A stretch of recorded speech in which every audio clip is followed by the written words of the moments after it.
Hello বাবা আশা, তোকে যে আমি 100 বার কোনো তুই শুকটিয়া বাড়ির চড়ত তামাক গাছিস, তুই চড়তে তামাক গার।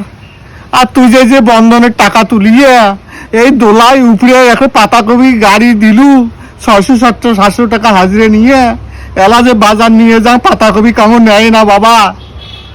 হ্যাঁ, এলা যে ফির ওই যে বন্ধন তুলছিস, বন্ধন তুলিয়ে তো যে টাকা পাছিস ওই বউয়ের পাশতে খরচা করি শেষ করলু। এলা বন্ধনের অফিসের আসবে নাকছে কিস্তি দেওয়া খায়। হ্যাঁ, পাতাকপি তো নেয় না কাং বাবা, বিশ্বাস না করিস এই যে শামসুলে পুষ্কর কাঙও নানায় বাবা, মানুষ গরু কো না কোয়ায় পাতাকপি এমন অবস্থা হয়েছে। সেদিন নিয়ে গেছে একতলা, আর যে দিনে রাত তো ঘুরিয়ে আনছং, একজন কাক দিছং নিয়ে যে গরু খোয়ান, ওই তারও গরুর বেলে হাঁকা ধরছে, তাইও আসি উল্টে সিধে কয়া